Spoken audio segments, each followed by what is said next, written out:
It's okay to be sad. ہر انسان کی زندگی میں کچھ نہ کچھ ایسا ہے کہ اسے غم آئیں گے، اور یہ اللہ نے لائف کی نیچر بھی یہی بتائی کہ الذی خلق الموت والحیات لیبلوکم ایکم احسن عملا، کہ میں دیکھوں گا تم میں سے بہترین عمل والا کون ہے. کہ یس اندھیرا بھی چھا جاتا ہے اور وہ پورا کا پورا چھا جاتا ہے، لیکن کبھی بھی اندھیرا پورا کا پورا نہیں رہتا ہے. صبح ہوتی ہی ہوتی ہے، کبھی بھی سچویشن سیم نہیں رہتی. تو مومن کو کبھی بھی ہوپ لیس نہیں ہونا چاہیے کسی بھی سچویشن کے بارے میں.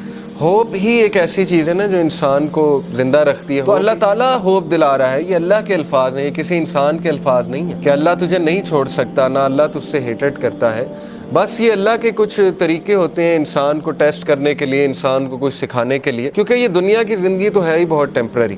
اصل میں آخرت کی زندگی ہے، وہاں پہ آپ کا ریوارڈ جمع ہو رہا ہے. اللہ کے ہاں دیر ہو سکتی ہے لیکن اندھیر نہیں ہے. ٹھیک ہے نا، اس کی بہت سی حکمت ہے اس دیر کی. اللہ تعالیٰ پتہ نہیں آپ کو کیا ریمائنڈر دینا چاہ رہا ہے، آپ سے کیا آپ کو ٹھیک کرنا چاہ رہا ہے، آپ کے کون سے سکلز کو باہر لانا چاہ رہا ہے اللہ. کیا وہ ہی نہیں جانے گا جس نے تمہیں تخلیق کیا ہے؟ کیا اس کو ہی نہیں پتا کہ تم کس سچویشن میں ہو، تم کس غم میں ہو؟ اللہ سے ہوپ لگائیں گے نا تو ایمٹی ہینڈ نہیں آئیں گے. نو تو ہے ہی نہیں نا، ہوپ لیسنس تو ہے ہی نہیں اللہ کے ہاں.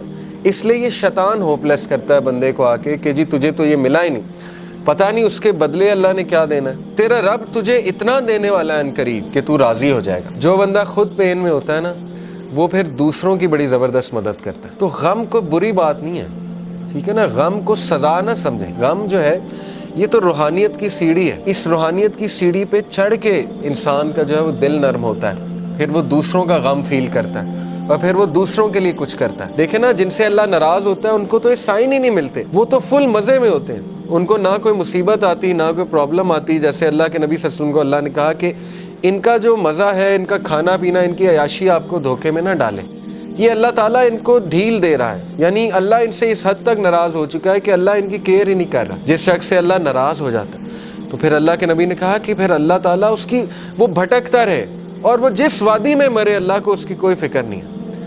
یہ ہے اصل میں وہ شخص بدبخت. اور یہ کون ہے؟ وَلَا تَكُونُوا كَالَّذِينَ نَسُوا اللَّهَ فَأَنسَاهُمْ أَنفُسَهُمْ. کیا تو نے دیکھا اس کو جو اللہ کو بھول گیا تو پھر اللہ نے اس کو اس کا آپ بھلا دیا. اولئک هم الفاسقون، یہی تو فاسق ہے. تو اس لیے یہ مت سوچے کہ اللہ نے آپ کو بھلا دیا. اگر اللہ کسی کو ناپسند کرتا ہے تو اپنے قریب کیوں لائے گا؟ مجھے یہ بتائیں. ٹھیک ہے نا، ایک بندہ کہیں اور جا سکتا ہے، کلاس میں آ گیا، دین کا لیکچر سننے آ گیا، کیا یہ نشانی نہیں ہے کہ اللہ اس سے راضی ہے؟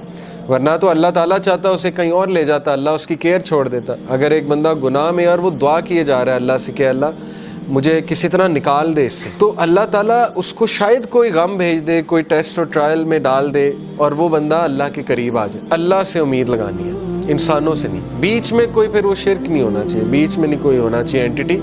ساری کی ساری امید اللہ تعالیٰ سے ہے. پھر آپ دیکھیں اللہ تعالیٰ جلد آپ کو ایسی چیز دے دے گا کہ آپ کا غم اللہ ہلکا کر دے.